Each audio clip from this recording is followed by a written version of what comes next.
अकेलेपन का दर्द। माँ की मौत के बाद पापा के अकेलेपन को मनीषा बड़ी शिद्दत से महसूस कर रही थी। वह जानती थी वृद्धावस्था उम्र का वह पड़ाव होता है जब व्यक्ति को एक सहारे की ज़रूरत होती है।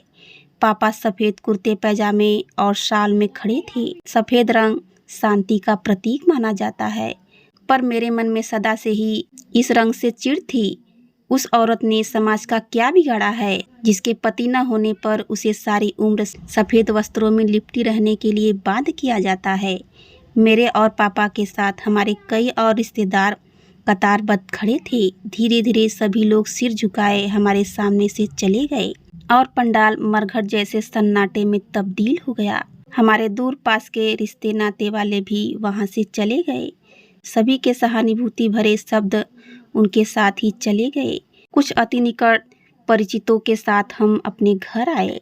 पापा मूक एवं निरीह प्राणी की तरह आए और अपने कमरे में चले गए। बाकी बचे परिजनों के साथ मैं ड्राइंग रूम में बैठ गई। कुछ औपचारिक बातों के बाद मैं किचन से चाय बनवा कर ले आई। एक गिलास में चाय डालकर मैं पापा के पास गई। वह बिस्तर पर लेटे हुए सामने दीवार पर टंगी मम्मी की तस्वीर को देखे जा रहे थे। उनकी आंखों में आंसू थे। पापा चाय, मैंने कहा। पापा ने मेरी तरफ देखा और पलकें झपकाकर आंसू पोंछते हुए बोली, थोड़ी देर के लिए मुझे अकेला छोड़ दो मनीषा। उनकी ऐसी हालत देखकर मेरे गले में रुकी हुई सिसकियां तेज हो गई।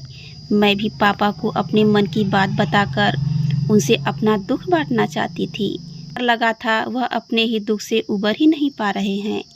किसे मालूम था कि मम्मी पापा को यूं अकेला छोड़कर इस संसार से चली जाएगी। इस हादसे के बाद तो पापा एकदम शून्य होकर रह गए। मैंने अपनी छोटी बहन रीमा को अमेरिका में तत्काल समाचार दे दिया, पर समयाभाव के कारण माँ के पार्थिव शरीर को वह कहाँ देख पाई थी। पापा इस दुख से उबरते भी कैसे जिसके साथ उन्होंने जिंदगी के 40 वर्ष बिता दिए। माँ का इस तरह बिना किसी बीमारी के मरना पापा कैसे भूल सकते थे।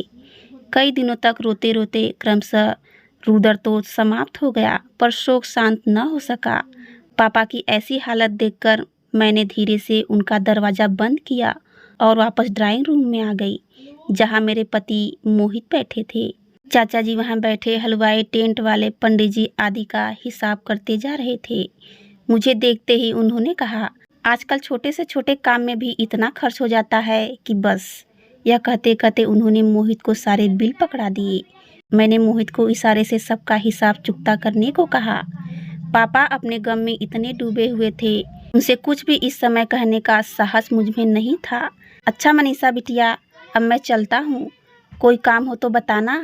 कहते हुए चाचा जी ने मुझे इस अंदाज से देखा कि मैं कोई दूसरा काम न कह दूं, और उनके साथ ही कॉलोनी की 3-4 महिलाएं भी चल दी। मुझे इस बात से बेहद दुख हुआ कि मम्मी इतने वर्षों से सदा सबके सुख दुख में हमें नज़रअंदाज कर उनका साथ देती थी, लेकिन आज सभी ने उनके गुजरने के साथ ही अपने कर्तव्यों से भी इतिश्री मान ली थी।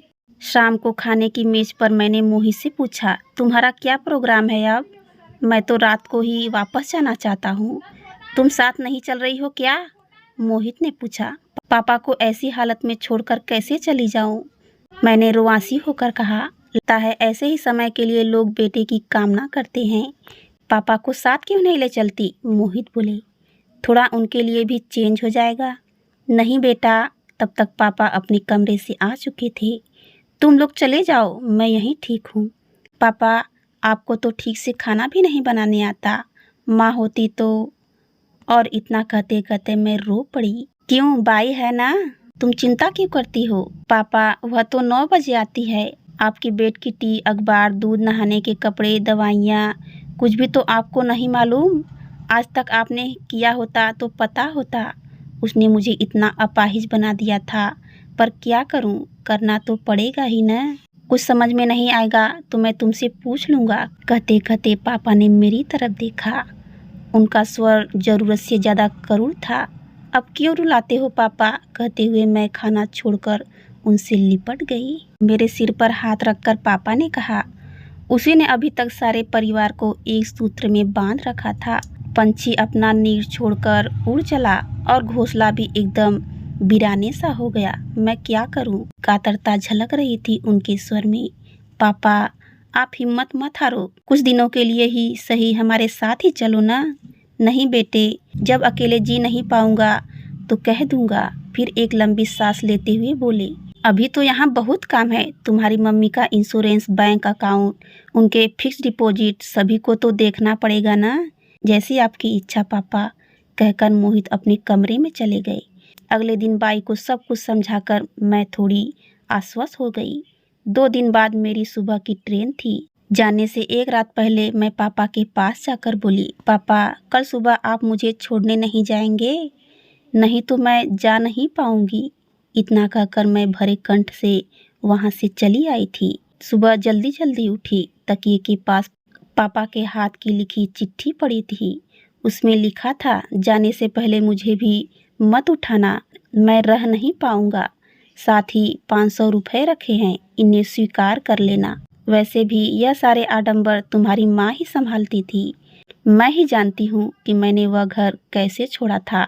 मैं हर रोज पापा को फोन करती, उनका हाल चाल जानती, फिर बाई को हिदायतें देती। मैं अपनी सीमाएं भी जानती थी और दायरे भी। मोहित को मेरी किसी बात का बुरा न लगे, इसलिए पापा से ऑफिस से ही बात करती। कभी कभी वह छोटी छोटी चीज़ों को लेकर परेशान हो जाते थे। ऊपर से सामान बने रहने के बावजूद मैं भाप जाती थी कि वह दिल से इस सत्य को स्वीकार नहीं कर पा रहे हैं। वह वहाँ रहने के लिए विवश थे। उनकी दुनिया उन्हीं के इर्द गिर्द सिमट कर रह गई थी।